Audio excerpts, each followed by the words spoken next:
Well, welcome to this episode of the Family Hour of Yada Yah Radio and the YAHOWAH blog.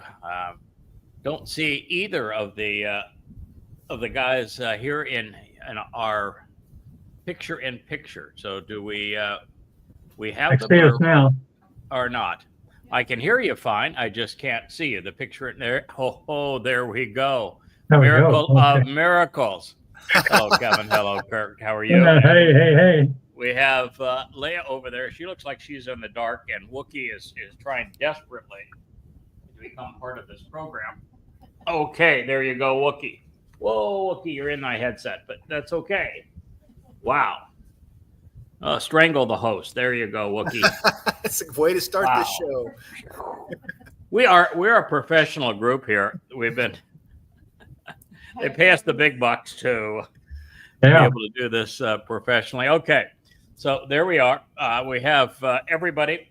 Leah still looks like she's in the dark, even though we have lots of light over there. So we don't know quite what's going on with that, but we'll do the best we can.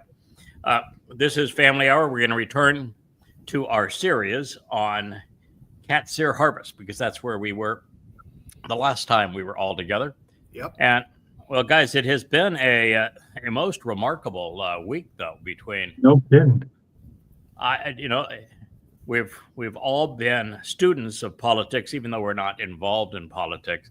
And at no time, really, in the history of this country, has there been an episode as dramatic and as inappropriate, really, as the Trump v. Musk spat. Yeah. No joke. You take a guy who was clearly the largest political donor in history of the world. No one has ever given that much to any one candidate for any election. And in spite of that, and the reality is that as close as that election was, and those seven battleground states must not invested close to $300 billion. Wow. Yeah, Trump wouldn't have won. And Trump wouldn't have won. He'd been in prison today because there were so many of those felony cases that he had lost and was going to continue to lose. And he'd have been in prison rather than in the White House. And he takes this man who is responsible for his election, and in front of the German chancellor, he says he's disappointed in him. He makes up a lie that he was weary of him and that he pushed him out, when just the week prior he said exactly the opposite. So Trump's lying at one time or another, or both. And then he says that the only reason that Elon is upset with him is because the EV credits were removed from his big, beautiful bill, which wasn't even true. And so now you've taken Elon, who made a statement based upon his conviction, and we ought not be bankrupting the nation. And now you're blaming him for being wearisome and having selfish interests, when he is the only reason that Trump, not the only reason, but he's the primary reason that Trump's in the White House. Money buys elections. And you would say that as an ungrateful president, narcissist in the White House. I mean, it's just astonishing to me that he doesn't realize that to say that about the man that that meant more to him than anybody else in terms of him not being in prison today. And you turn on him this way. And he doesn't realize, and the MAGAs don't realize, if Trump's going to turn on Elon Musk in that way, then there's nobody he won't turn. Anybody. And why can't they figure that out? And why can't they figure out how inappropriate it is for Donald Trump to lie about Elon Musk, which is what he did?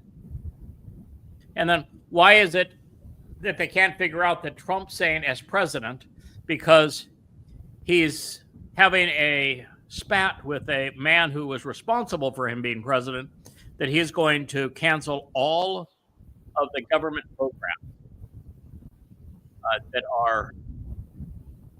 have been won by Elon's companies because he exceeds expectations. He is the least expensive provider of superlative services. I mean, look at SpaceX. He took half the money of Boeing and delivered 10 times the product. I mean, they should be giving him a star on the Taxpayer Hall of Fame. And put NASA out of business. Yeah, and Trump says, I want to put him out of business. And what Elon says, great, then I'll just decommission the Dragon capsule, and you figure out how to get your astronauts back out of the space station. And yet they want to blame Trump. And then Elon, after all of this, says, you want the bombshell? The bombshell is that the reason you don't have all of the Epstein files is because Trump's involved in the Epstein situation. And then there is a release today of a younger Donald Trump, 2001, 2002. And he is standing next to Epstein the whole time. And he's having a private conversation saying derogatory things about the young women that are dancing and that Epstein brought to this party. And yet he says, oh, no, not me. And I just wonder what goes through the man's mind, how he thinks he can survive that kind of situations, like when he had his meltdown with Zelensky in the White House, and turned the whole world against him. He became instantly the laughing stock of the world, and someone that Europe knew we need to separate from the United States. Well, this man is president. We can have nothing to do with it. That's why when Elon finally came to realize that Trump isn't trustworthy, you know what the European Union did today? Invited him over? Absolutely. Said, whatever you want to do, open house. Whatever you want to do. And Europe, we're open to you We're doing all it. in. Yeah, China and Russia said the same thing. Russia even said, hey, if you need asylum, Elon will provide it. Oh, wow. But what do the MAGAs do? Oh, yeah, Trump is the God, the Messiah, and they want to blame it all on Elon, who a week ago they were devoted to saying how wonderful Elon is, and the moment that the God of MAGA turns on him, they're all over him. Yeah. It tells you that you can't trust a MAGA, that they will devour their own. You can't trust Trump. He will devour their own. But when you see this kind of stuff, you just realize what I've been saying about Netanyahu and dishing Israel, it's inevitable.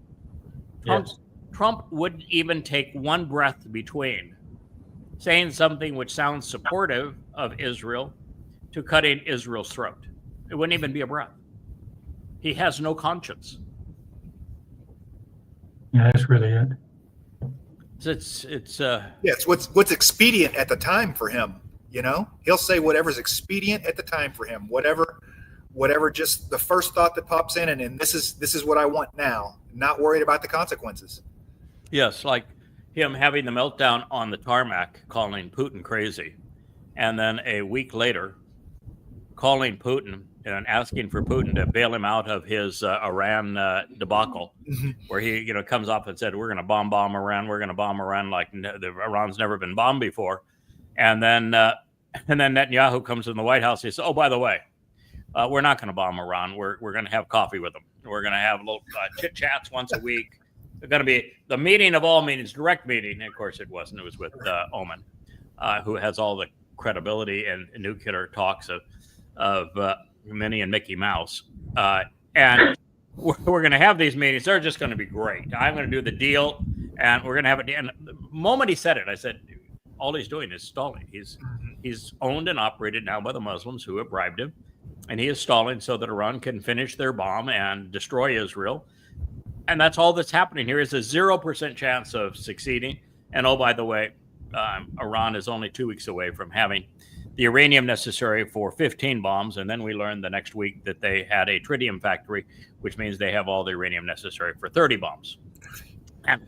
And all the while, Trump saying, "Oh yeah, going great. We're going to have this deal. Yeah, I'm the ultimate deal maker." And Iran is saying, "F you, man. Death to America, death to Israel. We're going to enrich uranium." And Trump said, "Oh no, we've got a deal." And I told everybody, "Oh yeah, you can expect a deal next week." And what did Iran do yesterday? Said, "Hell no, we're not doing a deal with you. We're not going to give up our uranium. We sacrificed 15 years for this bomb. These bombs. We're not giving them up." And Trump says, "Well, okay, then, I'm going to sanction them. Then I'm going to sanction them like they've never been sanctioned before." You're a buffoon. It's the man has no clue what he says one day to the next. Mm-hmm. There's literally no integrity. And what saddens me so much is that the voices that I engage with and on behalf of to support Israel in social media all love the man. They're as blinded to him as our MAGA. And Hope and faith. Wow. I don't think I've ever witnessed politics as religious as it is now. And you've got both sides. The Marxists have become full-time pimps for murderous Muslims. Greta, I think she is the oh yeah, she's the sailing slut for Islamic genocide. You just flabbergasted as to how far humanity has fallen. And then you see all these weirdos. I mean, they've got piercings and tattoos and orange hair, and they're transgendered, and they're so confused that you don't even know if they're human. I just think that there's not much left of this world, is there? No. So, I wrote today on one of the shorts, I said, "Yeah, are you kidding me? Have you really thought this plan through?" You don't want to see it. Why do we have to look at it? I mean, what were you thinking? You go and you say, "I'm going to stay in heaven. I'm going to sit this one out." But I've got my guy. No problem. My guy's got this. My guy and his buddies. They're going to get their attention. I know they're going to change everything, and it's going to be good. We're all going to get along. I said, "Yeah, have you really thought this one through? I love you and everything, but That's are you sure this was the best plan?" Well, here we are. So this is God's I guess plan. he knows. And so since there's no alternative, it's kind of like Moshe. Okay, we can give every excuse. We can say, "Okay, we are just not qualified. I think this is crazy. No one can do this job." And so let's get on with it. Just get on with it. So here we are. Yeah. Anything else you'd like to add about the fiasco in the White House? No, that's the most bizarre thing I've ever seen. The only thing we're missing is there hasn't been a fist fight brawl in Congress yet, and then we'll have then fallen to the lowest of the low. They're throwing shoes at each other, whatever they do in the third world countries, in the parliaments and stuff. That's the only thing we're missing in this dumpster fire of American politics right now. Yeah, and if you look at this so far, there's not been a single bill passed in support of anything President Trump has It's all executive order requested. He was celebrating because the House by one vote passed his big beautiful bill, and then Elon said, "Are you absolutely crazy?" And he's got $300 billion to encourage politicians to think twice about supporting it, and I think the likelihood of Senate passage is, well, it's right there at the edge as to whether or not it will happen or not. And, here's all of this fanfare over Dodge. Didn't get anything done. Nothing. So far, what we have is like 200 executive orders, which have all of the power of, a goldfish blowing bubbles. All it takes is one judge to say, "No, you don't have the authority to do that." And it's just over. They can't overcome what Congress could overcome, because Congress is constitutionally authorized to do those kinds of things. The president is not. And, he wants to be king. Yes. And yet, what's just astonishing is that he's taken $16.5 billion from Muslims, and the Democratic Party is saying nothing. Yeah. How could you not say something? Yeah. All day long on every channel. I mean, unless they are also on the take. Mm-hmm. And they can't throw any stones because they live in glass houses. It's like America's liberal academic institutions are all on the take from Qatar and Saudi Arabia and United Arab Emirates. And so is Trump. And so are the conservative talk show hosts. Yes, all the Newsmax. So who's going to throw the stone? Yeah. And where are you going to throw it from? Because X doesn't much like that. I did read something today, though, that was pretty tragic in this whole regard. And that is there was a post that talked about the real tie between Epstein and Trump was over this defense contractor, Planetar, something of that nature, and its lead investor, who was instrumental to Trump 1.0 getting the nomination and prevailing, and now instrumental in collecting data and manipulating that data for the second election of Trump, but doing so more quietly. He was actually Elon Musk's partner in PayPal, which is where Elon Musk got all of his seed capital to do Tesla. Mm-hmm. And this is one really nefarious fellow. And he received like $170 million from the Epstein estate. He was the largest beneficiary of Epstein money. And he is Donald Trump's closest techno friend, and he runs a black op that is designed to control America, to hold the goods on Americans. And he was also the first investor in, I hate to tell you, Facebook. And when I posted that today, I got spanked for the first time ever on Facebook. Oh. Yeah. Really?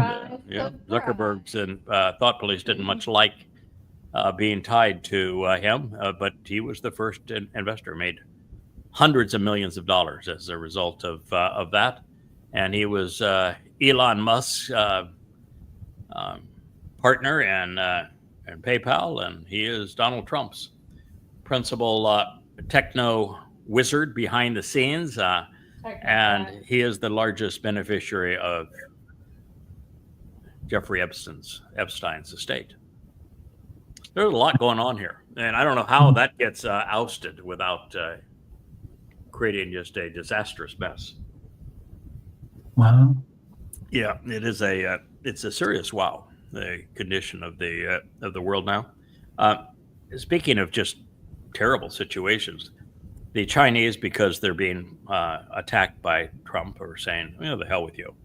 They're now sending advanced rockets, and it's just technology, advanced missiles to Iran. They're using Iran now as a proxy. And the Russians helped the Iranians finish their nuclear program. Puts America and Israel in a horrible position. Okay, so with all that good news, this is the last statement that we considered on our last program relative to Qatsyr-Harvest. And so that our listeners are dialed into this, Qatsyr is the Hebrew word for harvest. There are 3 harvests on Yahowah's calendar. They are, which the first of them, guys? Shabat.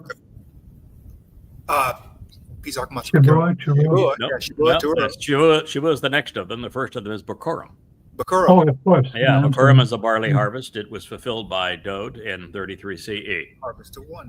And Shavuot is the next harvest. Shavuot is a harvest of standing grain of varieties of wheat, representing the 2 loaves of bread, and therefore Yehudim and Goyim, but it is also a Bokurim harvest, which means that everyone that will be part of the Shavuot harvest will have availed themselves of Pesach, Matzah, and Bokurim.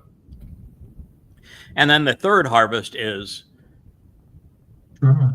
Towrah, yeah, the last. Yeah, Towrah, and it's a olive harvest, and therefore indicative of Israelites. So those are the three harvests, two in front of us, one in 12 months, one in 8 years. Yahowah, I mean, he's God. He's got to be smart, and he created DNA, and he created the universe, and he's smart. But Yahowah, nonetheless, assigned it to us to serve as the gateway and the witnesses for, the coordinators of, the nurturers of these last two harvests. They're our responsibility, Shavuot and Towrah. That is why I was called the last of the Zeroah, one cultivating the seeds of these harvests. So a lot of responsibility. We're hoping to have a robust harvest of covenant's children. And I think at this point, if it were to happen today, there would be somewhere between 1,000 and 2,000. And we have a year's time. I'm hoping that by that time, it's upwards of 7,000 or 8,000 participants on the Shavuot harvest, and expecting the same kind of results on the Towrah gleaning, and then expecting maybe numbers that could be 10 times that or more on the remnant of Israel who benefit from the sacrifice of the red heifer. So this is a series devoted to these harvests, with Shavuot being the next one. But it's not just about saying, here's the harvest. Okay, I can tell you Shavuot is going to be the 22nd of May, 2026, 7 years before Dod's return in year 6,000 Yah 2033. And we can give you the Towrah dates, which is the 23rd and 24th of September 2033. There you go. We said one's a wheat's harvest, one's a olive harvest. Welcome aboard. That won't get you very far with it. No. So what we're trying to do is establish a full breadth of information that we can use to validate our roles in coordinating this, and to tell people the kind of timing and the events and everything else that pertains to it. So here we go. Even the sacrificial offerings, which bestow a share, and the drink offerings, which anoint, will be withheld from the family of God. This is Yoel, Yahweh's God, Joel 1:13. It's a shame on me, I guess. I really put off translating Yoel way too long. And I actually did the most translating of Yoel to refute the Christian New Testament, because in Acts 2, it is moronically used to justify Pentecost as the birth of the church, where everyone can yibber yabber in any language except those who actually wrote the Christian New Testament, who have to have translators. But nonetheless, it is the Holy Spirit coming upon this birth of a church so that all can yibber yabber. And the proof text is Yoel, Joel. And Yoel, Joel is only addressing the last days by his own admission. He says, what I'm talking to you about is about a car, the last days. And here what he said is that the rather than being a blessing, the birth of a church, he said, no, sorry, but the sacrificial offerings which bestow a share and the drink offerings which anoint will be withheld from the family of God. He's not giving something out at this point. He's withholding it. And what he's saying is that you don't deserve these things. You are way too far estranged from me to receive the benefits of what I'm offering. So the most recent assault on God's people ravaged them in their homes, but they only indirectly destroyed their fields with kibbutzim communities abandoned. There were no workers to tend to the harvest or the crops, which fell and rotted for a full year. And although this is largely symbolic, the next time the impact on food supplies is going to be far more devastating. Now, aware of the history, we know that the house of Yahowah was destroyed by the Romans nearly 2,000 years ago. And since there are no sacrifices, the opening statement reveals that what God is offering to his family is being temporarily withheld. The remedy is to announce an assembly to meet, especially now under trying circumstances. And boy, well, they're going to be difficult. So God wants his people to gather together and summon him for assistance. And he will provide this at the right time. What he did for the children of Israel upon hearing their collective cry for help when persecuted under religious and political tyrants in Mitzrayim, he will do again, but this time without dialogue, without negotiation, without restraint. So these devastating and depopulating attacks on Israel will lead to a spiritual assault, as well as the corporeal manifestation of the adversary as he appears in an attempt to forestall the benefits of the Mikra. It really all gets down to this. If the Shabbat-show occurs, Satan loses, because we'll all come back for the homecoming. If the Towrah glading occurs, Satan loses, because there will be a remnant of Israel that will also be able to come back that following day and 10 days later for the family reunion. And if we are successful in garnering a reasonable remnant of Yisrael on Yom Kippurim, Satan loses, because once again, God has reason to bring his son with him and reconcile the relationship. And God doesn't specify the number. There could be 2 or 3, and we prevail. Satan loses. And I think there'll be in the thousands, but nonetheless, that's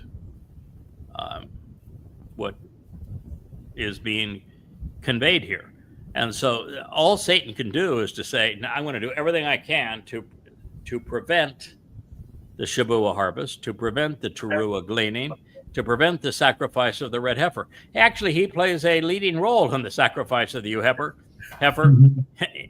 He kills me. He makes the sacrifice. It's kind of like Rome put Rome out of business by fulfilling Passover by sacrificing the Passover lamb. Thank you very much, but it wasn't the brightest move you've ever made. And so this is really what we have going forward. And these devastating and depopulating attacks on Israel are going to lead to a spiritual assault when the corporeal manifestation of the adversary reappears. And we're expecting him to appear anytime between the 22nd of May 2026, when the time of Israel's troubles begins, which is right after Israel is severed at the waist, and the Castilians are given a territory. He could even participate in that. And we even have to draw back a little bit and say, Daniel, not Daniel's prophecy, but Dode's prophecy through Daniel, we know that there was a lot of issues with the transmission of that. And so, it may not be a Macedonian, which would have been the intersection between the influence of the Romans who came to bludgeon Judea and the Greeks of Alexander the Great. And it was the integration of those two prophecies. And if you look at where they overlap in Macedonia. And that's how we came up with Macedonia and then you go through the horns, the little horns, the big horns, the new horns, the old horns, that sort of thing. And the only country that fits everything in that prophecy happens to be Macedonia. But man, there are a lot of candidates out there that look really inviting, that or really anti-inviting. Right. Yeah, like El Jolani. Yeah. Jolani, what an interesting candidate he would be, head of the Islamic State, and yet all dressed up as a European, A rebranded terrorist. Somebody that the Muslims just love. And then, you got the Trumpster, who is is as satanic and as crazy as he can be, and they even dress him up in religious garb. They've got Jesus praying for him. So. Yeah, he's exactly the kind of person we're expecting. The new pope coming from America. Yeah. There's a lot of candidates out there. Erdogan wants the job in the worst way. There's actually a guy out there calling himself the Mahdi Araj. He is a really, really queer fellow. He says that he is the new pope. He is the reincarnation of Jesus. He's the reincarnation of Muhammad. And he's going to wants to build a temple on the Temple Mount. He is saying all the things that the Torahless one, who is the corporeal manifestation of Hasatan, would say, and he is really creepy looking. So lots of candidates for this role, but that is what we're headed towards. And Elia and I are going to have to deal with him on the Temple Mount. I think that the 8 that join us will also have to deal with him. And there will be a moment where we let down our guard and say, okay, have at it. Mm-hmm. You want to eat my flesh and drink my blood? Go for it. See how that works out for you. Dedicate, and that's one of the things about Yahweh's plan is when Dod suffered as the Passover lamb. That really wasn't the sacrifice, because he gave up a body that had no value to him anyway. When I give up my life as the Adamah Parah, this bloody red man of the earth, known as the red heifer, I'm giving up something that has no use going forward anyway. So why not give up that which is meaningless for something that is exceedingly meaningful? Now, what Dod did on matzah, that's a whole different story. That was right. A major sacrifice. I'm going to take everybody's guilt and I'm going to take it into hell, and I'm going to deposit it there. But no big deal, folks. Mm-hmm. Yeah, go ahead and overlook what I have sacrificed to achieve for you. Mm-hmm. It says, dedicate and set apart. Abstinence, even as if fasting. Announce by reading and reciting an invitation to an assembly to meet. Gather to the harvest, the Asaph, this ingathering.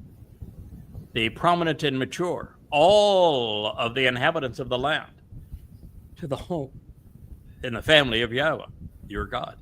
Then cry out a summons and invite Yahweh. You will. Yahweh's God, Joel 1:14. That's a positive turn of events. God said, dedicate this time. Now, I can tell you as a member of the covenant that I would benefit from a fast at this time. So, maybe that's a hint. But anyway, it's dedicate and set apart and be abstinent, even as if fasting. It's not necessarily a fast. Abstain. It's a time of voluntarily abstaining. And we do need to abstain. The world is really corrupt out there. There are so many weirdos, and there are so few people that we even have a chance of reaching out to and encouraging to be part of the covenant family. So we do need to abstain from the religiosity, the politics, the militarism, the anti-Semitism, the conspiracy of man. Announced by reading and reciting an invitation, a kara, to an assembly to meet. Well, we've got 4 of them remaining, don't we? One of those we don't have to worry about announcing. unless directed to do so, because Dode and Yahowah will be back. So Sukkah pretty much take care of itself. Right. On Shabuah, it is our job. That is our job. Announce by reading and reciting, which is right what we're doing right now, Yahweh's testimony, and tell people about this assembly to meet. Okay, we got that. When it comes to Towrah, it's going to be Elia and Yada, directing people's attention to the gleaning of Towrah, and then it's all hands on deck, getting Yahweh's family, the white chariot. You've written the song for the white chariot there, Kevin, and Chris is going to ride shotgun on it, but going to pick up everybody around the world that is part of Yahweh's chosen, who have DNA that says they're Jewish, that have an open attitude towards accepting Yahweh's name and Dode as his son, that are going to be brought back to Jerusalem, and we'll be announcing that. From that point on, it's going to have to be Elia that makes the announcement for Kippurim, although we can talk about it beforehand. But there's something about being by the corporal manifestation of Satan on Towrah that's going to probably make my announcement about difficult. what follows. Mm-hmm. I'm going to have to do it from the expensive seats up there in the sky. Which may be possible. It'd be fun if that were the case. Cool. You thought you got me, huh? Not so much. So it's announced by reading and reciting an invitation to an assembly to meet. It's one of my favorite things to do. So we've got that. Then gather to the harvest. We know that there are 2 more harvests, and those harvests are Shabuah, the promise of 7, and Towrah, the day of the herald. The prominent and mature, and the prominent and mature would be now primarily Shabuah, where we're told it's about standing and mature grain. But the olives that are being harvested, even though they have only been part of the covenant family for a maximum of 7 years, and most much shorter time than that, they are ripe, mature olives that we will be harvesting nonetheless. They're going to have to grow up in a hurry in this particular time. And all of the inhabitants of the land, to the home and family of Yahowah. The home and family of Yahowah is the covenant family, and the home of Yahowah will be the rebuilt temple, the home for Yahowah's name on the Temple Mount. So the family of Yahowah, your God, and that's really essential. It is the home and family of God that is in Jerusalem. Then cry out to and summon Yahowah. Now, what that says is, guess what? Yahowah ain't there yet, is he? No. You're not crying out to and summoning Yahowah for this harvest if Yahowah's already there, are you? Right. So Right. Yahowah's not there. And Yahowah is not arriving for the Shabuah harvest. We're going to him. Yahowah is not arriving on the Friday evening, the 23rd of September, when Towrah begins and we have that gleaning. The Jews who are accepting of the covenant at that time will be going to Yahowah. We're actually not even going to Yahowah on the second day of Shabuah, the Shabat. Although Yahowah, I am certain that Yahowah is making an appearance on Towrah. He's lighting the flames. He's providing the water. I think it is Yahowah's voice that resonates to the orchestration that Elia is providing. So I think it is Eliah's responsibility during the sacrifice of the red heifer to cry out and summon Yahowah. Yahowah, just like he did 2,888 years earlier when he asked Yahowah to ignite the flames. I think he's doing the same thing. He's going to cry out to it. He's going to summon Yahowah. It's time to release the water. It's time to release ignite the flames. Time to let your people know that you're here for them. I think that's what that is saying. So it is interesting to know that all of these things are going to occur. God's people must abstain from the world and everything the world is dishing up, particularly at this time when it is crucial that we remain special and distinct from a planet in the midst of a death spiral. There's no better time to invite those who are interested to meet with God than during Shabuah. It's the most open of all of the Mikra, especially since it was designed for this purpose, that we can do so as God has just specified by reading and reciting Yahweh's appeal to the world, and especially to his people. Now, we're reminded that this ingathering is for the prominent and mature who comprise the covenant family and who will be brought home during the Shabuah harvest of standing grain. And when it comes to summoning Yahweh by name, we have all chosen to do so. So indeed, bringing the family of Yahweh home is our prime objective. That's why we're here. We don't serve any other purpose. So the mission is fairly focused and finite. Central to that mission is to get Yehudim to acknowledge and profess Yahweh's name after having erased it from their lives so very, very long ago. And we don't have a whole lot of time left. Kirk, I think you said in one of your posts, we are, I'm nervous too. Absolutely. First time I've ever been nervous.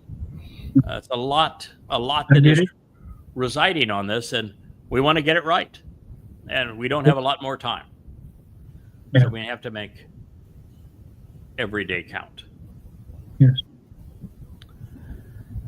This is a notification and a warning to those who approach this day, because the day of Yahweh is near.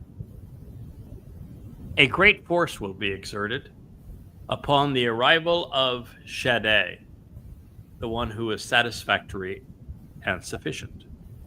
Shaddai is the one who is acceptable and reasonable, who is necessary and enough, who is adequate and appropriate.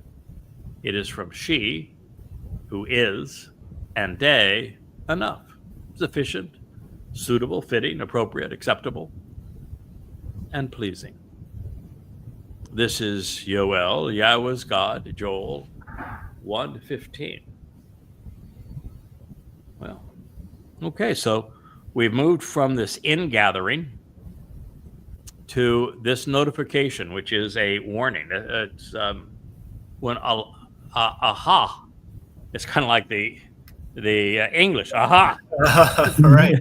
It's like the Hebrew that's turned into a international term. Oi, oi. And this is aha. That means alas, emphasizing a significant concern. Because if you're approaching this day, you need to know this is the day of Yahweh and that it's near. And, when the human experience outside of the garden has gone on now for 6,000 years, when you're down to the last 8 years, I'd call that near. Yeah. I mean, the last 1,000 years of 6,000 would be sort of near. The last 600 would be really near. The last 60, okay, we're getting getting really close. But we're dealing now with the last 8 years. And God's saying, and this is the day of Yahweh that's near. If you look at Yahweh's calendar, there are 7 annual meetings. And one of them is being designated as the day of Yahweh. What would that day be, and why would you think it would be the day of Yahweh? Kippurim. Mm-hmm. That is the correct answer. Why? The day of, that's the day he comes back. That's his day. He gets to come back for the family. I mean, that's his goal. Yeah, the first hug. I mean, that's he's been looking forward to that more than anything. Is hey, here I am. I'm back. Yeah, I don't think Yahweh coming back is part of the celebration, although he will come back. It's shub for shub. Mm-hmm. He's coming back because his people have finally returned to him. And so Yeah. the excitement of Kippurim, reconciliations, is his people have reconciled their relationship with him. Right. He's coming back to the Israelites that are no longer jerks. That's a big deal to Yahweh. He's been dealing with And appreciate his son.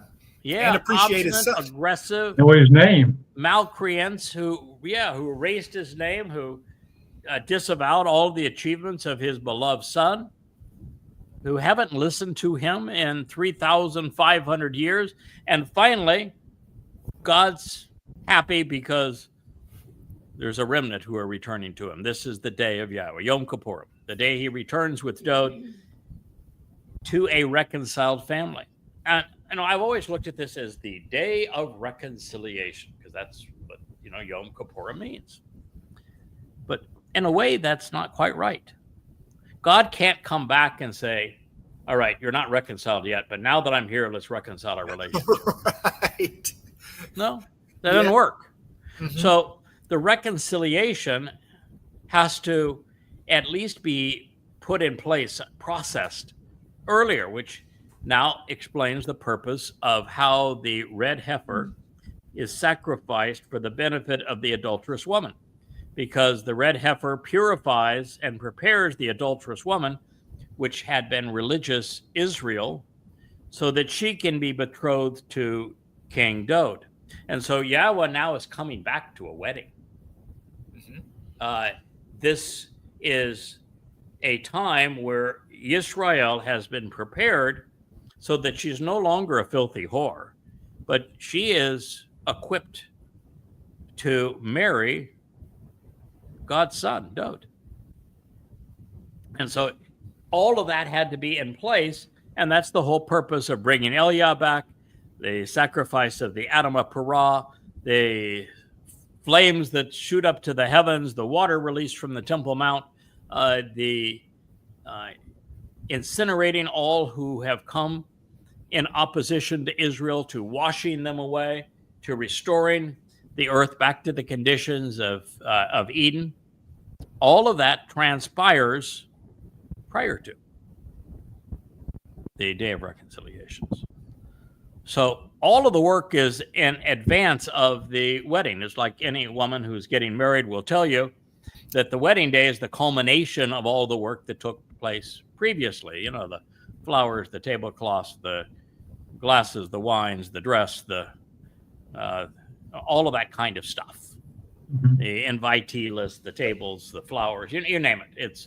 It's all took place prior. And the wedding day is just to celebrate everything that's taking place prior. And that's how I think the Day of Reconciliations plays out. I think that the work that we all accomplish in the 10 days prior to it sets it up. And really, it's not just the 10 days, it's the 3.5 years. And it's not just the 3.5 years, it's the 8 years. And it's not really just the 8 years, it's the 32 years, the 24, 25 that preceded Shabuah, and the 8 that follow it, all contribute to this Day of Yahweh. And it's near.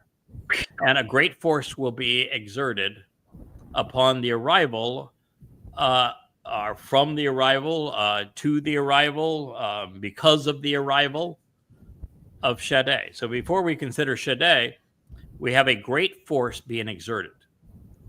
Wah-ka-shod. Soon, there will be a period of elimination and a cause of destruction even. Now, Shad is a tough term. So prior to God arriving on the Day of Yahweh, there's going to be enormous destruction, a period of elimination. How many religious leaders were there in Eden? All right. None. How many political leaders? Was there a Trumpster type there? No. MAGAs? No. No. Only if you count Chawa. No. How many Gretas were there serving as pimps for murderous Muslims? All right. In Eden? No. Judiciaries? No. Government officials? Didn't need them. Political parties? Don't want them. Generals? police officers, judges. What were there? Nothing. So the fact we're going back to those conditions means that a lot of elimination has to take place, because the world now is filled with people, 90% of whom are either religious or political. About 10% that are not overtly religious or political, maybe 20. So all those people have to be purged. Now there's a billion Marxists calling for Israel's obliteration around the world, between the MAGAs and the ultra-white right-wingers and the conspirators throughout Europe, Russia, China, India, and the United States. Another billion. That's 2 billion. There's 2 billion Muslims. There's 4 billion. And there's 2.5 billion Christians. 6.5 billion people. That's a lot of people. You ain't kidding. Goodbye. So a lot of people have to be eliminated for us to accommodate Yahweh's arrival.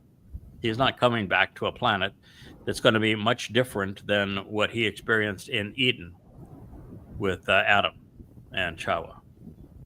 So a great force is going to be exerted in a tremendous period of elimination upon the arrival of Shaddai. Now, Shaddai is one of those terms that, Kirk, I don't know if you looked it up, but it's a tough one.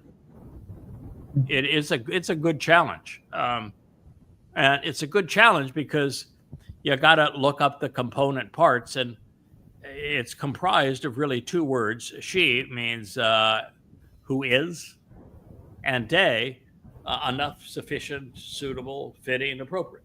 I don't know if you got that when you did your analysis of it, but that is an exceedingly revealing term.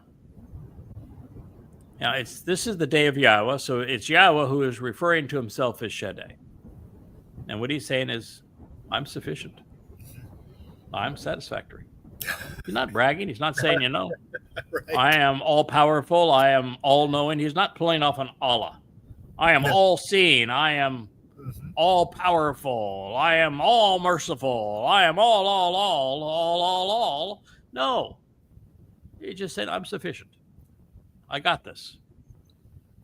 You rely on me, you'll find that that is satisfactory. That's all you need when you're the only one that's higher. When you're the only God that's higher, that's all you need is sufficient, right? Mm-hmm. I'm enough.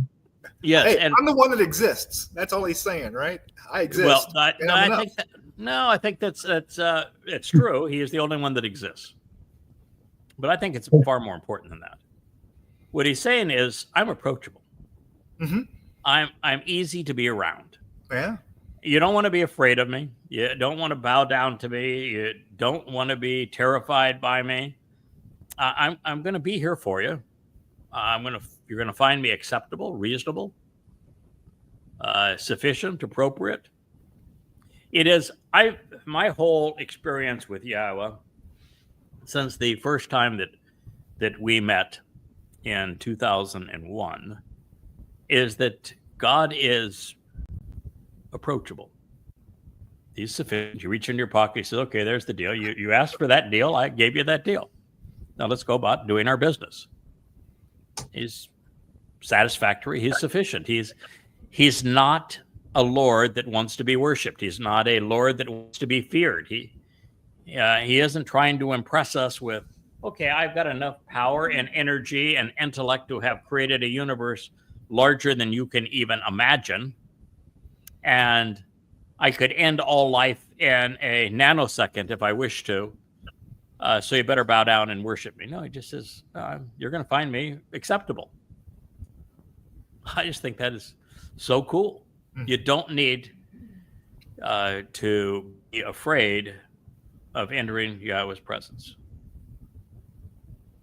We're just going to feel comfortable around him. He's going to do everything he can to make us feel comfortable. And I have another perspective. You got a microphone there, Ms. Leo? Yeah, I can hear. So I have another perspective. What's that? Shaddai, I'm sufficient. As opposed to what? In contrast to what? In contrast to Hashem, a nameless God, Israel? Really? Mhm. Yeah. Okay. A nameless God. Well, the I'm nameless God sufficient is compared to that. the nameless God is insufficient. The named God will be sufficient. Absolutely. Yeah, that does work pretty well when you hold that microphone up close to your mouth. Those things are really neat the way they work that way.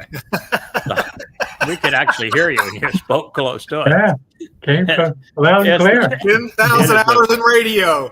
It is the 10,000 miracle of hours the in radio. microphone. That's your It pro is the tip. miracle of the microphone. You have a way of drawing actually- people out, don't you? Actually, from what I'm looking at here on our screen, we got Leah on microphone finally, and it went black. It looks like we have a, what's interesting too is here we have a on one side here $100 GoPro imitation that is just works like a charm. Looking at me, we've got a $2,000 professional camcorder, and on Leah it's a $4,000 camera, and which is the one that we're having the most trouble with. It's the $4,000 camera. Yep. So That's That's just, right. I would tell you one thing that is there. You see Kevin over there. Kevin, that camera right there. He has. There's not a single light on. Right. Not even a hint of a light. We've now Rich got Cam just 1, 2, worked. 3, 4, 5. We have 6 or 7 on Leah. plus over.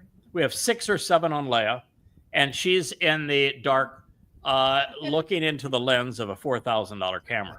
And over there with in the Wookiee cam, we have Rich with a. I just bought them just for the lark because they're 4K cameras and they'll go anywhere. Mhm. And I figured I'd buy one, and I bought now 2 more that are soon going to arrive. But look how beautiful that is.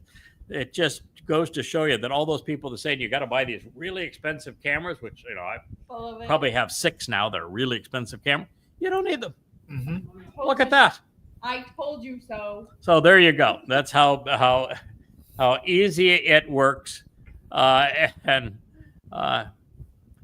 Okay. So, but the good news is we have the Rich on camera. We have the Leia on camera. We got a Wookiee cam. We are ramping up our Putting on a show. program. We're putting on a show. Mhm. Here we are, and that's what Yahowah wanted. So, and the good thing is too is that Leah represents the chosen people. She Mhm. she is Yehud, feisty, combative, completely, totally, beautifully Yehud, and so she is the target audience for what we're doing. She gets to decide whether or not we're on target with our message or not. You're here. Yes, as Yahowah once said to Abraham, listen to your wife. Hello, Wookiee. Yes, I understand, Wookiee. He's playing musical person. Yeah, so Wookiee wants to make certain he is everywhere and everywhere he can be in this program. And now he's looking at the big monitor that I have here, and he is kissing the screen. The good thing is he's kissing. Here he is. Yeah, he's kissing the screen where my face appears. So I guess that's a good sign. The Wook likes me. All right, as we continue our highly professional family hour here, we know that Smooth. smooth. That this is an exceptionally revealing declaration by God. It presents humankind's last overall opportunity to embrace Yahowah before it is too late. And God is coming and saying, yeah, you're going to find that when you finally make that decision, that it's all good. I'm going to be fully acceptable to you. That's why I keep on telling people, give Yahowah a chance. He's approachable. He's likable. He's fun. Sometimes he's got some harebrained schemes like choosing We us. can do it this way. That's only a Choosing choice. us. And you can see that right here. But even in this reality, this is what Yahowah likes. God's not looking for a fire and brimstone preacher. He's not looking for somebody that's, Adolf Hitler fearsome. He's not looking for someone like Donald Trump crazy. This is family. It's fun. What did Yahweh name the first child of the covenant? Laughter. Laughter. That's right. Yishak. It means laughter. And so if you can't have fun in this, you don't belong. And so that's one of the reasons that we relax to this extent as part of family hour. It's why we just enjoy the process. Sure. That is what we're supposed to be doing. That's what God wants us to do. It's what's natural when you're part of the covenant family. You relax around Yahweh. You don't worship him. You don't pray to him. You don't bow down to him. You're not intimidated by him. Yeah, sure. I know that, God's really smart and really powerful. He's got it together.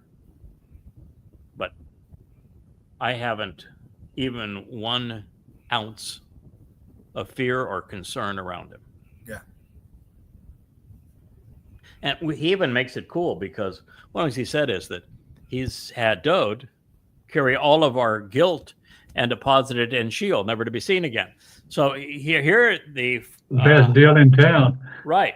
The 5 of us, 6 of us, including the Wookiee, and with all of our flaws and gray hairs, if you will. I can't speak for all of you, but yeah, I can speak for pretty much all of you. Not for Leah, but all the rest of us with our gray hairs. God doesn't see anything in us but what's beautiful. That's why when I talk with Yahweh, he always refers to me, okay, young man. By comparison, I am pretty young. But he has a sense of humor. He's very relaxed to be around. And almost every time we have a conversation, he finds a way to inject some sarcasm. He really loves sarcasm. I like the smart sucker. Yeah, it's a smart sucker. That's the first title that he used to describe my mission was Chokmah Choder, which is a smart sucker. A talkative stick. Mm-hmm. He goes to all this trouble to just besmirching foreigners, and then he calls me an observant foreigner. Bashar is a human body. Is human, a corporeal. It's a body. It's what is either eaten or sacrificed, and the other term is Bashar, which is a human herald. Mm-hmm. Mm-hmm. We'll have a little talk about those names. No, we won't. No, we won't.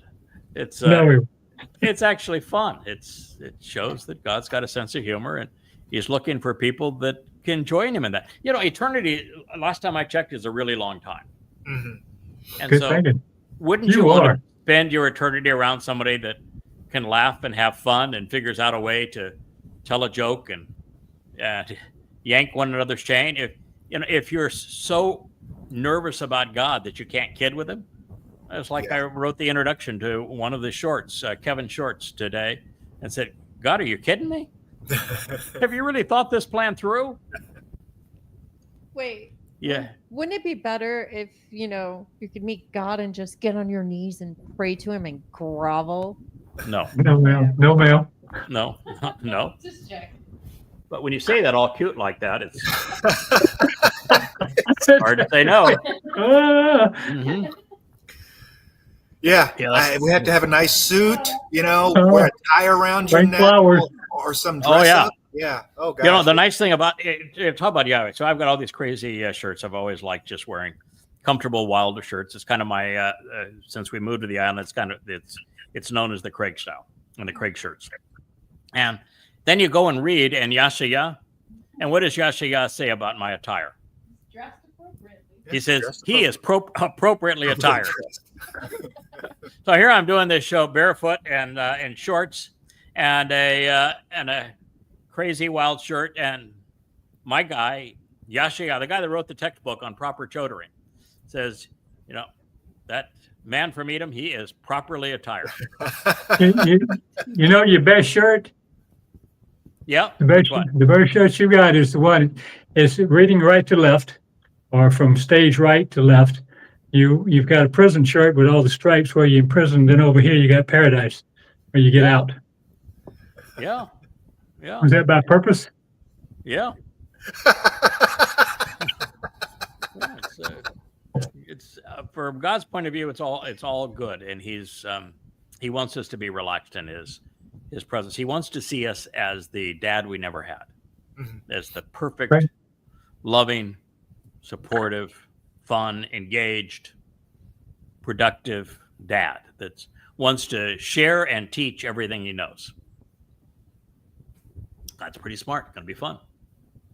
So we can count on God being there for us.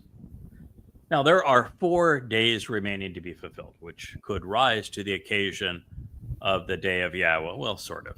Shabuah is the day of the Zeroah of Yada. That is the purpose of that we're here. And Towrah is the day of the herald. So, those can't be the day of Yahowah.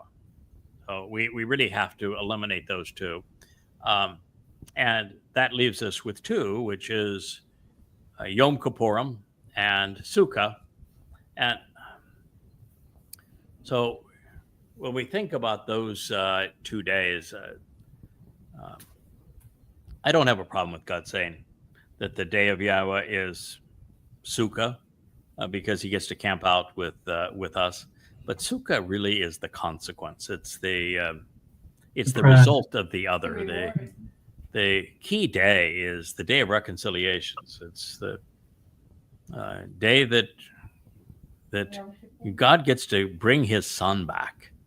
And his son, for the first time, is going to be fully recognized for what he achieved, what he did, what he represents. And he is going to be as brilliant as the sun. He's going to be like Elion, God, and Yahweh's presence. He is going to anoint the mercy seat of the Ark of the Covenant. God's going to be so enormously proud, and his people are all going to be there cheering him on and crying and celebrating. It's just got to be Yom Kippurim. What a marvelous experience it is going to be. So the affirmation Shaddai, sufficient, is, I've shared this, but it's one of my favorite depictions of Yahowah. And, I can't claim at any time to be an exemplar. Dode is the exemplar of all that it is to be in the covenant and all that is to have lived your life as fully as it can be lived on behalf of Yahowah and your people. I am simply Dode's herald and reflecting his light. So I don't ever want to present myself as an exemplar. But to share, because I make everything personal. When I read something in Yah's testimony, I do what I encourage everybody to do. Make it personal. God is telling you this stuff so we can apply it to our lives, make it personal. So in my life, Yahowah doesn't sit on a throne. In my life, Yahowah is not 4 dimensions beyond me. In my life, he is not imposing. He is not fearsome. I have never bowed down to him. In the 25 years we have known each other in this process, I have never once prayed to him. I do not worship him. I have no fear of him. When I have a question, I just come and say, okay, I can't figure this one out. I've been trying to figure it out, but you got an answer for me. So that's how I encourage others to view him. It worked out really well for me. I have no concern about it. You guys view him similarly, or you have a tendency to view him a little more as God and a little less like a coworker and dad? No, I think more like Dad. In fact, if I was talking to him, I'd pull up a chair for both of us. Mm-hmm. Chat, more than anything else. Yes. Very casual. Yeah, I think in his presence, my first go-to would be to call him Dad. Mm-hmm. Yeah, Dad. I think I'd like to call him Dad more than I'd like to call him Yahowah. While we're here, he's Yahowah. But while we're together, just Dad, I think works. Yeah. Works great. So What we know is that God's approachable. He's unpretentious, the opposite of Allah being unpretentious. You can't compare him to a Jesus because Jesus is a God man, and God man is the kind of gods that all the religions of the Egyptians, the Babylonians, the Assyrians, the Greeks, the Romans, they all had God men, and he is a God man. So he is a God in the image of a man. We're not going there. He is not a God man. What the difference is that men make gods in their image, about their size. God takes men and women and he makes them his size. Yeah. So it's an entirely different phenomenon in this case. So he's approachable because of what he is doing for us. But God does not boast. He simply says he is Shaddai, sufficient to do a satisfactory job. One of many that he has to do, but it speaks volumes about him. The all-consuming fire devouring all that had been rotten in the world at this time will have been ignited by Yahweh. It will be initially kindled in the cedar planks beneath the red heifer and during Towrah, and then it will spread, leaping over and cleansing the waters now emerging from under the Temple Mount, such that God will deploy this fire to not only purge his people, but incinerate the trash. Therefore, we are being encouraged to sound the shofar, to warn the world about what lies ahead. And, this time from the beginning of Towrah, with the river of light going up to the heavens with this final gleaning, to the remnant coming in to Israel, to the 4 chariots, that are spiritual chariots, that 3 of which circumnavigate the world, to Eliah being the master of ceremonies, to the full eclipse of the sun, to Hasatan doing his thing and taking my life to this beautiful scene that Yahweh was going to enact in front of the replica of the tent of the witness, with the seats, the stadium seating on the Mount of Olives, looking at the Temple Mount, all purged of all religious rubbish. All traces of religion are gone. All of God's and his people's belligerents, their foes, all the Muslims are gone. All the Marxists are gone. All the religious buildings are gone. The earth is being purged. You're seeing these mighty fires devouring all that have come to harm God's people. And then they're being washed away. And it's this great fire and light, and water, dancing waters, fire and light. It's like the Bellagio on steroids. It's going to be God's version of the Bellagio fountain. It's going to be the greatest show on earth. Best part ever is that no more Muslims. No more Muslims. Yeah. You're gonna get the whole "I kill you" thing with 10,000 death threats and a fatwa. Yes. You will get the ultimate no. Well, I'm actually going to be killed by the chief of the Muslims, by Allah. So he gets his last shot at me. But for the rest of the world, there is no more Islam, no more Allah, no more "I kill you," and no more dead gods on a stick, no more MAGAs, no more X and all of the belligerents. No more Marxists. Boy, peace. Wow. Yeah. Ready for that. Everybody on the same page. Yeah. Everybody on the same page. If you're not on the same page, you just aren't on that You ain't page. there. You aren't there. Yeah. Goodbye. You see, Wookiee is even practicing right now, getting my act together. To you, Yahweh, I call out. For indeed, fire has devoured the dwelling places where the word has been questioned, and ablaze with flames are all of the trees of the field. Several places in the prophets, Yahweh describes this moment. And what he says is that he sets fire to everything. And, if you look at Numbers 11, for example, where the children of Israel were belly aching and unappreciative and didn't like the cuisine. They were complaining about the cuisine, and God just got angry. And what he did is everything around the camp, he devoured in flames. And everything around Jerusalem, going to be devoured in flames. And he's going to purge the earth of all of those who were hostile to his people. They'll all be gone. They're going to be incinerated. And then he's going to release the waters that wash it all away. So this is the fire, and it's going to eliminate all of the dwelling places where the word has been questioned. Bamidbar. Dabar, of course, is the word, DBR in Hebrew.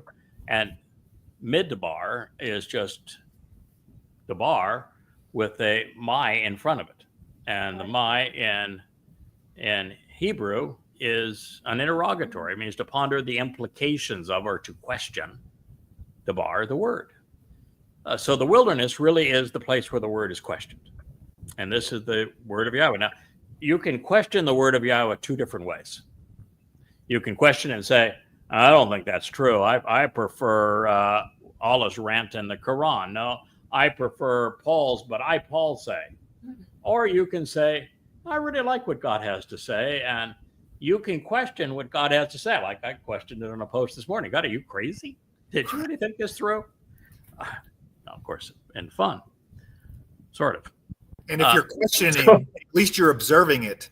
I mean, at least you're getting to the point where you have questions about it.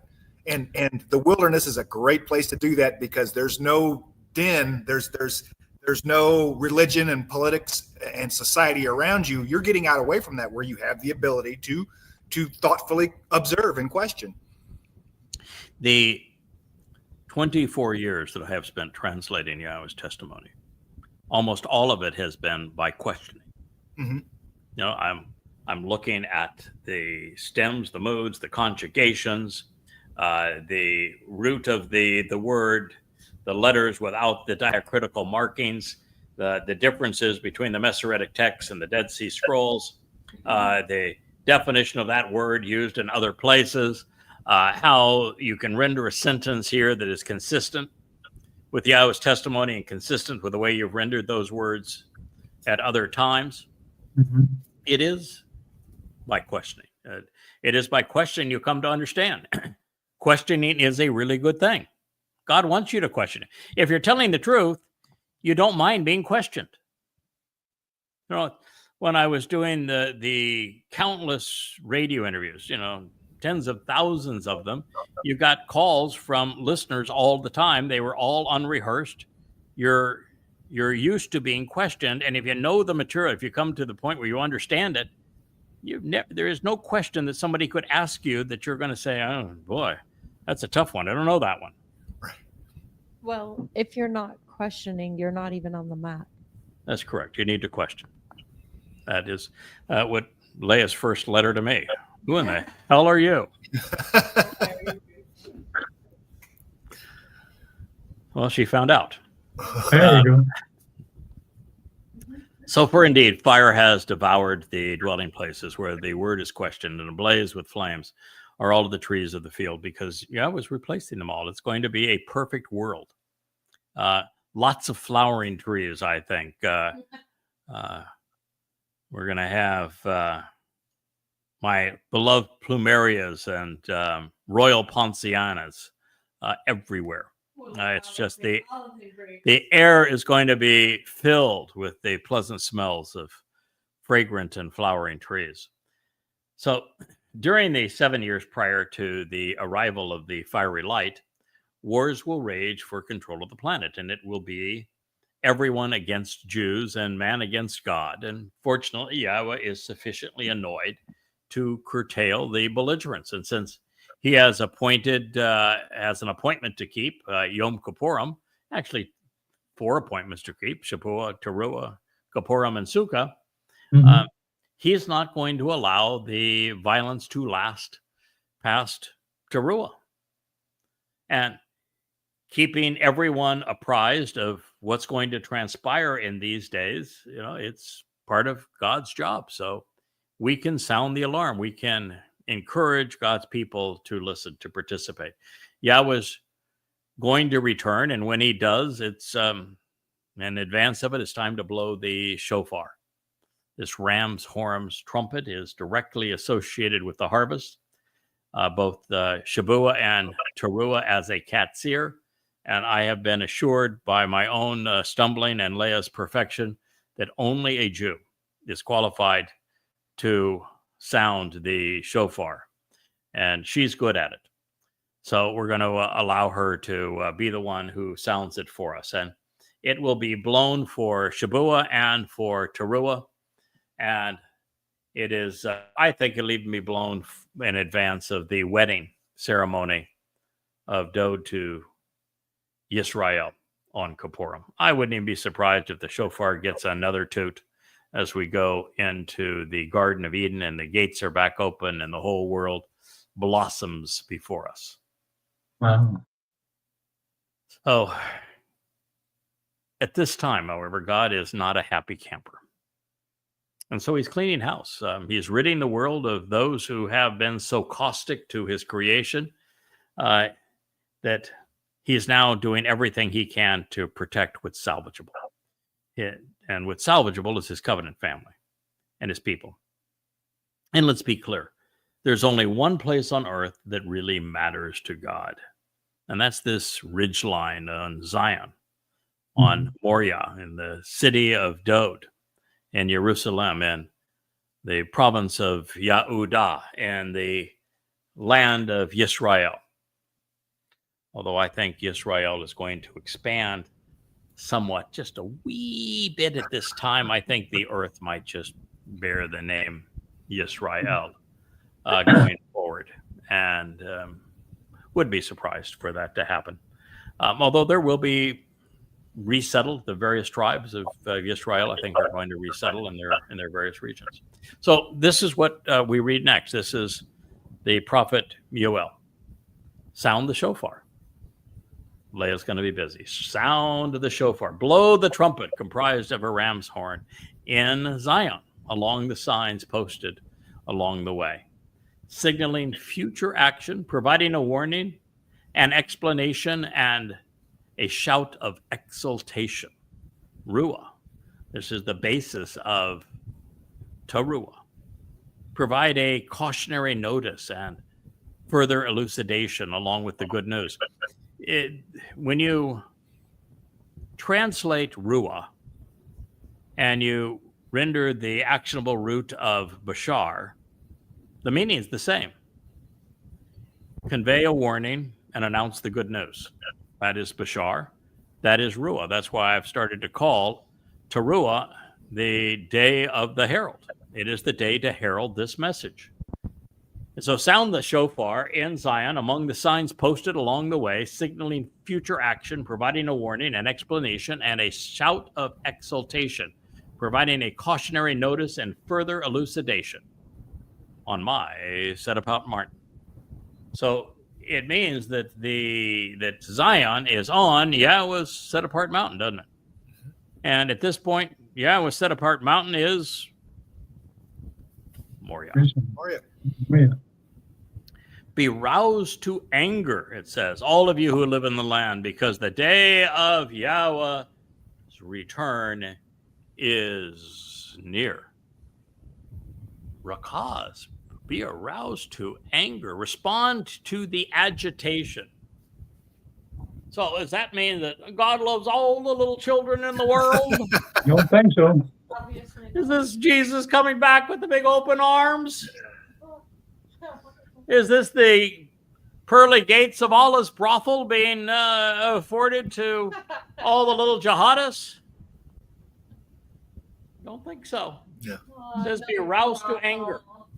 When Yahweh's anger is aroused, fires erupt everywhere, don't they? Every place where Yahweh says, I am so angry, is a conflagration of flames. And so this is what God's saying. Listen, I'm really upset. My people erased my name for 3,500 years. They were rebellious towards me for that period of time. The most popular religion on earth stole A son. the identity of my son and his titles and his achievements and you got nearly 3 billion people that believe this trash. You got 2 billion people that worship Satan as if he was a god. You got 1 billion people who are serving as pimps for Muslim murderers. Damn right I'm upset. And you should be upset too.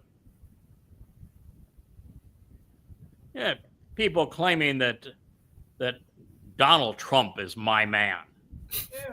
Good gracious. Disgusting. You should be agitated. You should be angry at all of this. All of you who live in the land, you should be really upset that the whole world turned against you, demonized you. Roman Catholic Church, the Christian New Testament, demonized Jews. Europe demonized Jews. They're still doing it. That's right. They're still doing it. They dehumanize God's people. And they're still doing it. It's reprehensible. It's disgusting that this has happened. I'm just so enormously disappointed in humanity, and God's got to be far more disappointed than we are.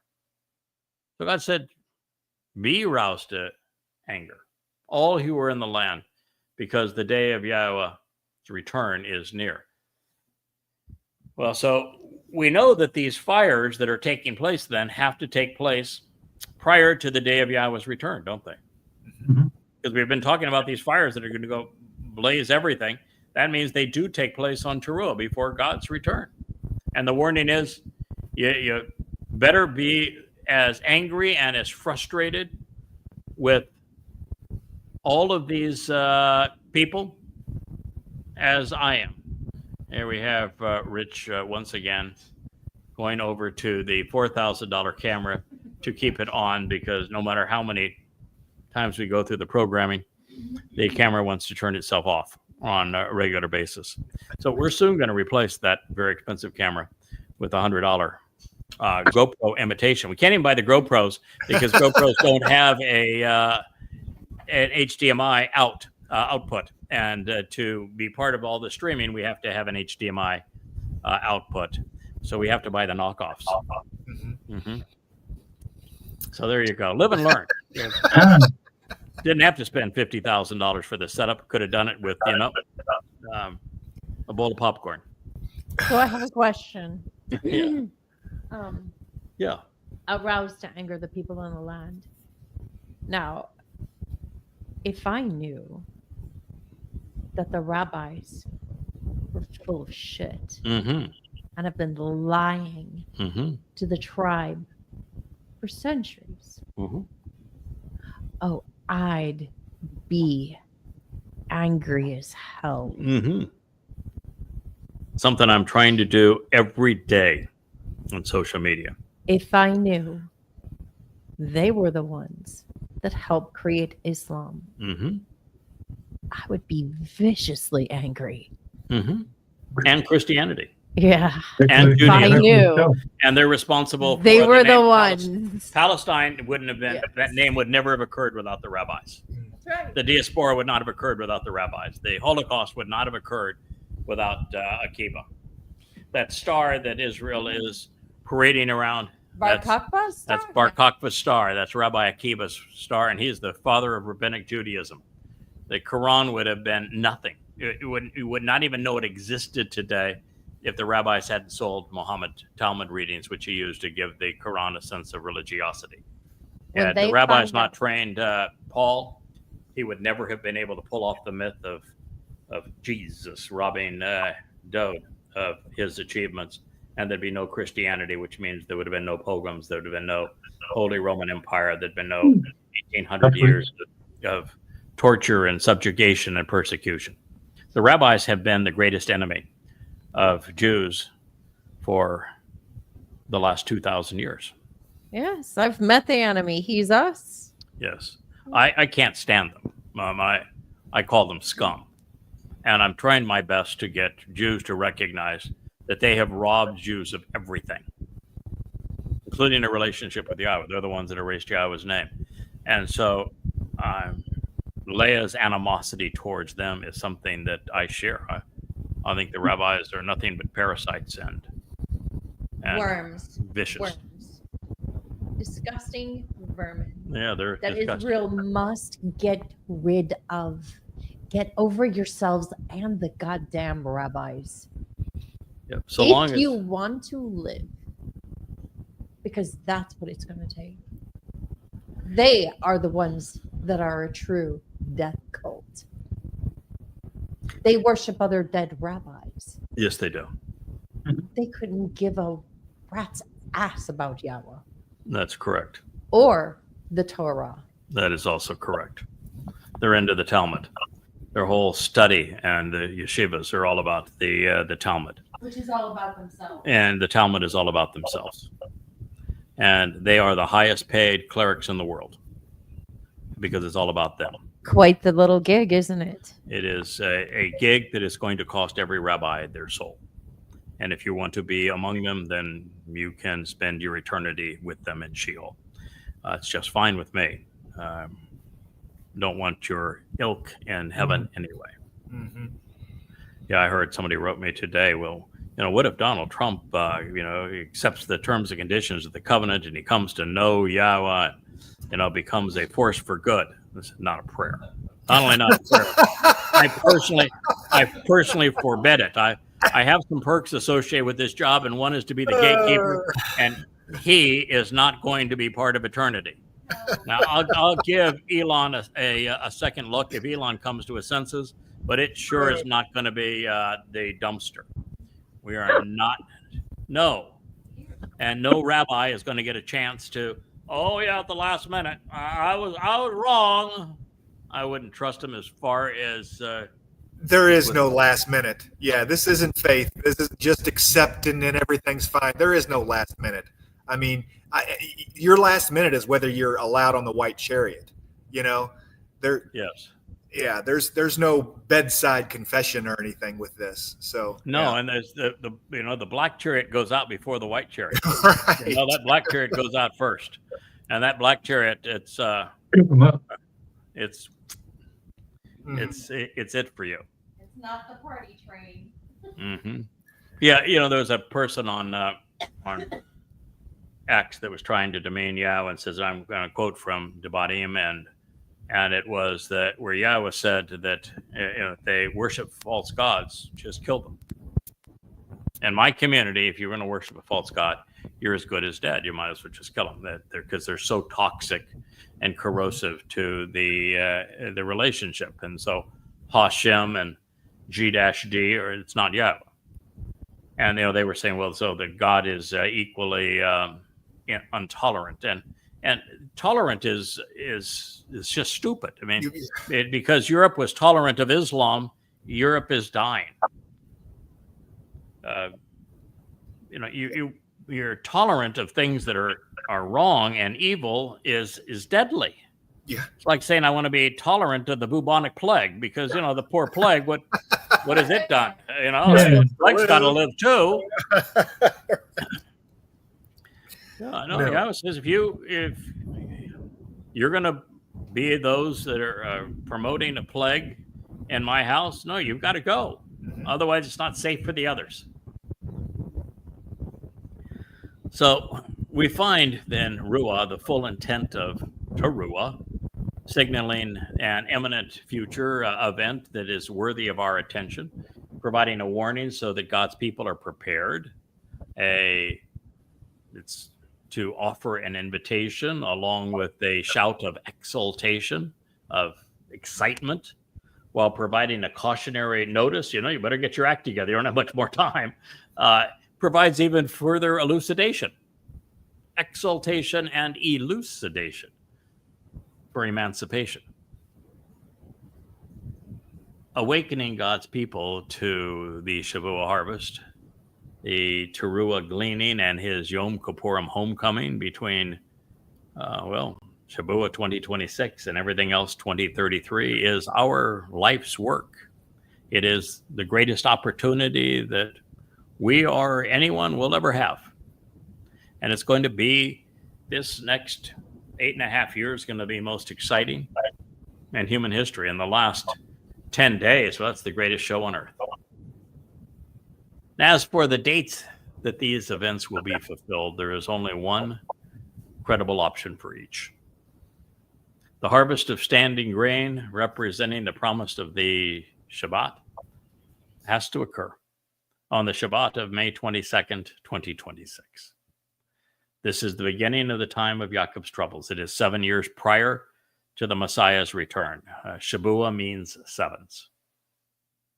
The shofar for trumpets will be blown, announcing the final gleaning of olives, which is Yehudim and Israelites, on the evening of Friday, September 23rd, and then the sacrifice of the red heifer is on the Shabbat, the Saturday of September 24th, against the backdrop of a solar eclipse in year 6000 Yah, 2033. Now just 10 days before the great day of Yahowah, the one that he foretold in this prophecy by Yoel.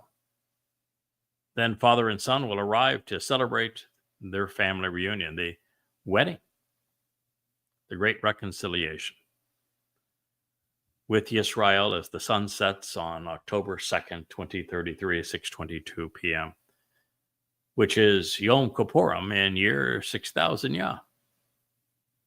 5 days later, after eliminating every foe and transforming the earth back to the conditions experienced in Eden, incinerating all of the rubbish, during a lunar eclipse on the Shabbat of October 7th. Isn't it interesting that Towrah, Shabuah, and Sukkah are all on Shabbats?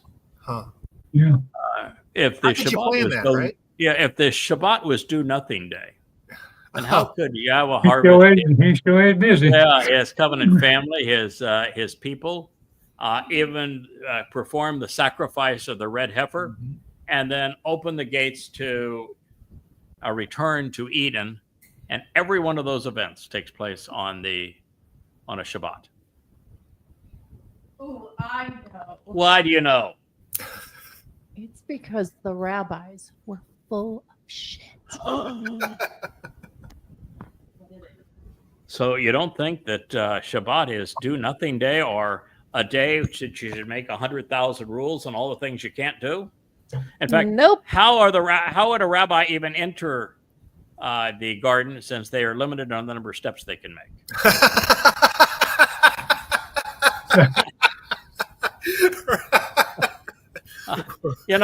One of the ways we'll keep we'll keep the rabbis away from Shabuah and Towrah is this: they can't leave the house. Right. They're not going to go to heaven. Heck, they won't even walk down to the end of the block. Somebody There's thought no this way out, they're didn't they? Their Yeah. religion would keep them from going to heaven. No way, man. That's more than 70 steps. We're not doing that. Okay, that works for me. But it sort And of for does me. blow the myth that the Shabbat is do nothing day. Uh-huh. It doesn't. If Yahweh is doing his of the next of these essential events, the Shabuah harvest of standing grain, God conducts that harvest on a Shabbat. That the gleaning of the final olives on Teruah is on a Shabbat, and that the sacrifice of the red heifer to save and prepare the remnant of God's people for the ultimate wedding, and the grand work that he and Eliah do with the flames and the water, and even preparing the entire earth for it's the ultimate day of work for Yahweh. Yeah. He's got to prepare the entire earth to return to Eden. He's got to incinerate all the scum. It's all on a Shabbat. It's a big deal to put a wedding together. Yes. Yeah. And then we enter the Garden of Eden. God's got to show it off to us all on a Shabbat. You know what's going to be really fantastic? Hmm. That the do nothing rabbis Mm-hmm. won't be there. They won't show up. So They what now? They won't be there. No, they won't be there. No. They'll be at home. So There'll be no maggots there it's either. perfect. No maggots there to irritate me. Just to laugh out loud. No irritating Marxists, no maniacal Muslims. Paradise indeed. I'll be ready. So this is not what the religious, of course, are envisioning. But it's what's going to happen. And the planet must be cleansed for it to remain habitable. And for that to occur at this time when almost everyone is either religious, political, conspiratorial. In fact, if you were to name conspiratorial, there's probably a couple of billion of those, with the main conspiracy be blame the Jews.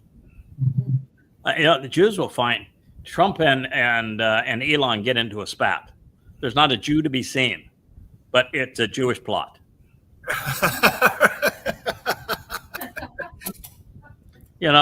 We finally had the release of the JFK tapes. It was a Jewish plot. Yeah. The Diddy case. October Jewish 7th, plot. Yeah, October 7th happens when Muslims invade and rape Jews. But that was a Jewish plot too. It's true. The Christianity was a Jewish plot. So was Islam, and so is Judaism. So they do have some issues. So the planet must be cleansed for it to remain habitable, and for that to occur at this time, almost everyone who is either religious, political, conspiratorial must go. The lives will be shortened by God. Bye-bye. Bye-bye. Yeah, bye-bye. And God shortening a life is not depriving it. It's one of the things I have such a tough time with. All the whiners. You see a 400-pound black woman that is complaining that she doesn't get as many food stamps anymore, and she's whining that the white guys are so mean because she doesn't get as many food stamps, that she's being deprived. And you go say, wait a minute, is somebody gave you something for nothing for the last 15 years of your life? Mm-hmm. You showed no appreciation of all. You didn't make any contribution to it. And then they decided, because you've been so obnoxious and you made no effort to improve yourself, that they don't want to give you as much as they previously gave you for nothing. And you want to complain to them and saying that you're cheating them somehow when you've cheated the people who've given you the money all of this time? It's the same thing. God gave these Marxists and these Muslims and these MAGAs their lives, and he finally said, that's enough. It's the end. He's not cheating them out of anything. Well, it seems fair to me. He wouldn't have had any life if he hadn't given it to them. And what life they had, all they did was be obnoxious to him. I mean, pretending that God chose Donald Trump. It's just, want to vomit. So he is going to shortchange the lives, and in so doing, he is not taking anything from anybody. He's just not extending his gift because it was so abused. Good. And those who remain are going to enjoy heaven on earth, camping out with our Father and Son. And I think that, there's, as I've said, there's three types of people at this point. There's the worker bees from the Goyim with the best attitudes and aptitudes. There are the mortal remnant of God's people, Yehudim and Israelites, who are going to be enjoying life on earth during the millennial Shabbat. And there's going to be the covenant family who were harvested on Shabuah and Towrah. And we get the best of all worlds. We can both of them.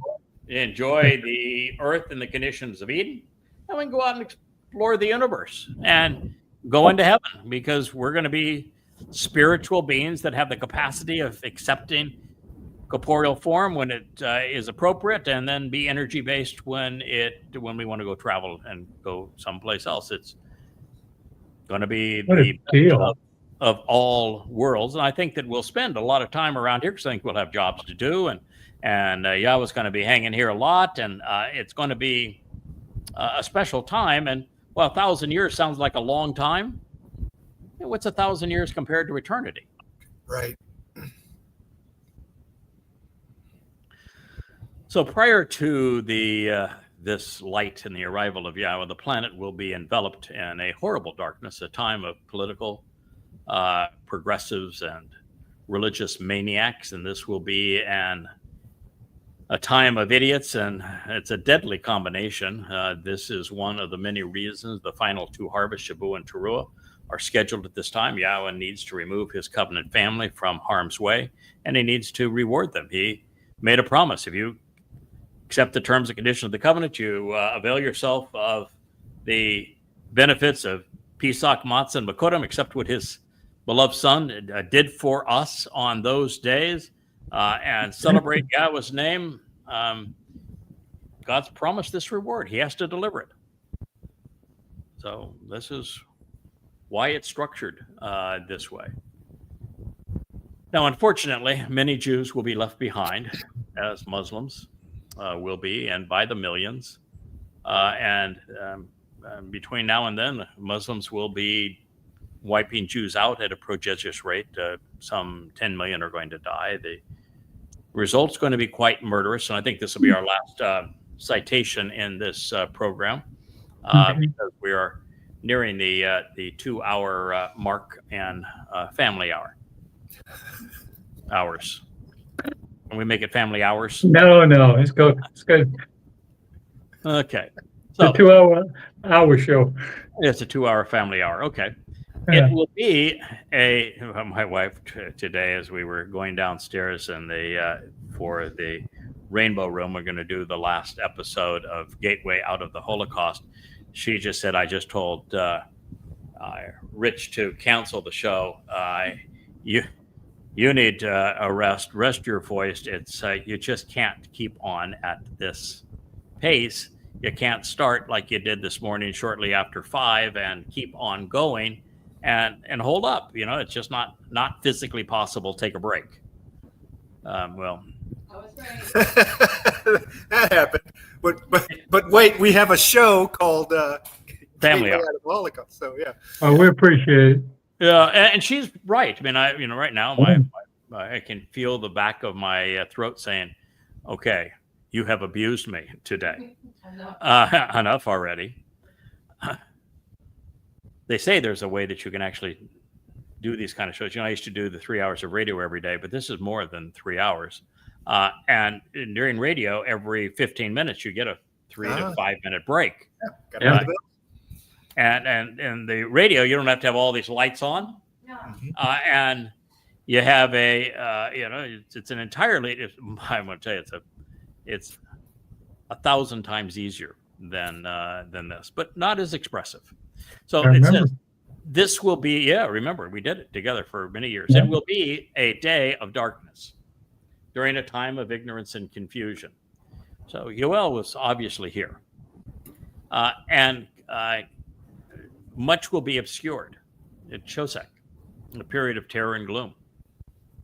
When there is a great reduction of light, there'll be a lack of enlightenment. Now, this could also be because of nuclear winter, and it could be because, well, Apophis, if you look at the trajectory of that sucker, I don't know if you guys seen that. Yeah.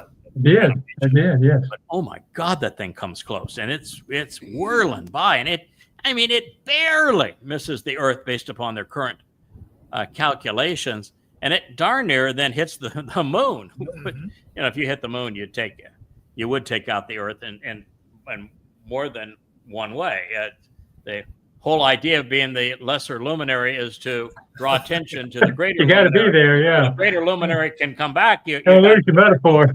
It's a metaphor, and it's an important one. We can't be taking out the moon. I mean, personal preference here. Don't take out the moon. But it's also, without the moon and where it is, we're in serious trouble because the tides and that are so absolutely it's flat out of town. Yeah, the Earth ceases to function without the moon where it is, and if it were to hit that and blow the moon to smithereens, we would be with the moon raining down. It would end the Earth just doing that. Do you know what's more scary than Apophis? What's that? The mental acuity of most people today. Well, yeah, it is. That is That's true. that's why I told Yahowah, and when I wrote the thing, you got to be kidding me. I mean, if you thought this thing through, it's you picked a fella that only has one skill. I'm a one-trick pony. I want to know stuff. I want to understand it, and then I want to share it. And my whole thing is evidence and reason. I'll tell you the facts. I will try to explain them. But if you can't process evidence and reason, if you're impervious to evidence and reason because of your politics or your religion, I got nothing. I mean, I don't dance. I don't sing. No. I got nothing for you. If evidence and reason don't work, We're done here. I'm done. I'm a one-trick pony. Take your card, The overwhelming preponderance of people can't process evidence and reason. Religion and politics look at the maggots. Trump is doing everything he can to say, yeah, I'm guilty of sin. I'm a complete and utter fraud. And they don't see it. Mm-hmm. And you look at the realization there never was a Mr. Christ, and you got 2.5 billion people that go into conniption fits when you tell them that's the case. They do a meltdown, and you say that the Quran obviously is the worst book ever written. I mean, it is pathetic, and that Allah presents himself as hell's warden, so he is Satan, and Muhammad was the most perverted person who ever lived, which is inarguable. And I kill you. And so Complete psychopath. the world, the Marxist young people can't figure out the difference between East and West Germany, North and South Korea, A man and a woman. China. Yeah. What do they teach these kids in school? Equality. Equality and transgender studies. Tolerance. That's what tolerance gets you. That's what tolerance gets you. Well, it's tolerance of everything that they're tolerant of. Mm-hmm. That's right. And then everything else they're Don't intolerant. you agree with me? Yeah, we're intolerant of intolerance, which would make you intolerant. But Yeah, I guess. I said I've only got one trick, and it's logic. And if it doesn't work on you, then we don't have a second. We don't have a go-to. So it is a day of darkness, a time of ignorance and confusion. Boy, is he talking about today when much is obscured. A time of terror and gloom when there is a reduction of light, a total lack of enlightenment, a time of obscuring phenomenon, a time of smoke screens and clouds so thick they obscure the light, of gloomy and miserable conditions blocking illumination similar to the swarthy blackness which is spread out upon the mountains with an enormous number of dim-witted and unenlightened people, so numerous as to be uncountable. Oh my God! God He's does cheat so to me. right. You are the guy with the Into our future. Yeah. Was it Yada said you're the guy who gave you that title about man of many words? Wow, Yeah. swarthy. Oh, yeah. And you don't get to use swarthy very often. No, that's Nice pull. You pull that right out there. yeah, swarthy blackness. And it has Wow. a nice alliteration to it. I kind Impressive. of like that. Yeah, Of well dim-witted, done. unenlightened people so numerous they can't be counted, the likes of which did not exist previously, even to the dawn of time. God is saying that, I guess, apart from the smart aleck stick, the toter, this sucker that's a Smart sucker. the smart sucker, that the world is pretty dumb. Yeah.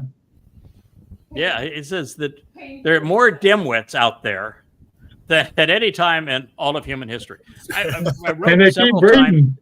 several times today and yesterday. I saw video clips that showed what I suppose are supposed to be people, and they're doing such disgusting things. They look so disgusting. I mean, their hair is 18 different colors. Their skin's got piercings everywhere. They're tattooed everywhere. They're dressed like clowns. You can't tell if they're boys or girls, or if they even know if they're the difference between a boy and a girl. They're holding signs that say, "I'm really stupid," and they're marching and proclaiming, "I'm really stupid," and they're doing something that's just abusive. And you say, whatever happened to humanity? I'm not sure there's any humans left. Yeah. I mean, it's dim-witted at a level that is unprecedented in human history. I mean, if I read the statements of the MAGAs and the Marxists and the Muslims, I mean, it's the 3 M's. Marxists, Muslims, and MAGAs. Morons. madness with the morons. It's the killer M's today. And you just wonder. It's obvious. You don't have to wonder. God says, yeah, I've been there. I've seen that. It's no time in human history where people's so universally unenlightened and dim-witted. And from God's point of view, fade to black. Everything is darkness. There isn't even a glimmer, a flicker of a candle. It's the time of Chosek, of ignorance, of confusion, of everything being obscured, a great reduction of light, tremendously obscuring phenomenon, smoke screens, gloomy, miserable, swarthy, spread out upon the mountains, an enormous number of dim-witted and unenlightened people, so numerous and uncountable, the likes of which have never existed previously since the dawn of time. So God doesn't have a very optimistic view of our world the way it currently exists. I love that though, because I think about this all the time. I say, surely we ain't gone totally nuts everywhere. And y'all say, yeah, we have. Oh, yeah. Yeah. That's why I say, and you want us to break through and make progress in Back this to your world? first point. Yeah, what? And What's the the guy that plan you now? picked, he's only got, I mean, if I could rap, I might be able to identify with him. You know, if I was a girl with long legs and a short skirt, you know, I might get their attention. Yeah, if I could dance, something like that, you know, you'd expect that there'd be a way to get their attention, but not if your only skill is evidence and reason. And after this, it will never occur again. So thank goodness when the lights go out and then they're turned back on, we finally enter a time where it will never be like this again. Oh, thank goodness. Whew. And never throughout the years, not generation, not to generation. This is Yoel 2:2. So what starts swarthy and dark and ignorance and gloom will never occur like this again. So fellas, the good news is we prevail. Mm-hmm. Yes. The darkness will be over. We will have found a way to enlighten the world. There will be those who actually like evidence and reason. And the bad news? What? I was right. Everyone's an idiot. Yes, everyone's an idiot. Oh, we agree. Yeah, Leah's been practicing social distancing from idiots. Long before it was cool. That right. Long before social distancing was cool, Leah was an expert at it. And you know, we moved to an island. Kirk, you've been here. Rich is now here in the middle of the ocean for a reason. Yeah. There are very few. Well, they have idiots here, but relatively few. You know, we're in and pretty much an idiot-free zone here in this island because there's nobody else here. Some days it doesn't pay to get off your front porch. You know, I don't very often do it. You know, as Rich has found out, and Leah has now found out too, I moved from bed to study, now to studio, and then back to bed. I have a very, very, you know, if you like what we do, this is a really exciting life. We're in the single most important place in human history, doing the most important job in human history. And so that's pretty cool. But if you're not excited about this job, that's why it was important for YAHOWAH to supply an arranged marriage of somebody that really was into this job. Because you're not into this job, this will drive you crazy. Because this is our life, and we're pretty excited about it. I can't wait. I mean, I'm looking forward to all we can do tomorrow. I'm hoping that we do 2 or 3 programs tomorrow, and that we're back at it, and the battle on social media for people's minds and their ears, their eyes. That's why we're here, and it's this great opportunity. And what we're doing is that, yes, this is a gloomy and miserable time. Yes, the world's more dim-witted now than it has ever been. Indoctrination has taken hold. A young generation has completely lost the ability to think rationally. They are poisoned. They have lost their conscience. They no longer have a functional conscience. They cannot be ethical. They cannot be moral. In fact, they are vicious and hateful and spiteful. They're exactly as Yahweh described the children of Israel during the Exodus. And yet, that's not the whole world, because there is a covenant family, because there is a harvest from this world. And it says, yeah, they're going to go and no one's going to notice. They're not going to notice because they're oblivious. That's why they're not going to notice. It's going to be a big deal, but they're oblivious. And, there'll be another harvest and they'll be oblivious. They aren't going to be oblivious when that black and white chariot pull through, I'll tell you that. Mm-hmm. They aren't going to be oblivious when Yahweh releases the water and ignites the flames. They aren't going to be oblivious when Yahweh incinerates all of those who are hostile to Israel and prepares the earth for the conditions of the Garden of Eden. When the light returns, there'll be no one who is oblivious left. And that candle, that reflected light that we have been tasked with holding, is going to turn out such that it will illuminate the whole earth. Well, Yahweh didn't call it a voice call in the dark if it weren't truly dark. Yeah. We're the voice calling out in the wilderness, which is the place where the word is questioned. And our job is to build a raised highway and to remove all of the obstacles. And it's a formidable task. But we're not being asked to remake the earth. We're not being asked to remake heaven. We're just asked to make certain that people know that there is this raised highway. This is where it begins. This is where it leads, and to clear it of all obstacles, so that we are ready to go. I'm being told by our beloved Rich that we have hit 2 hours.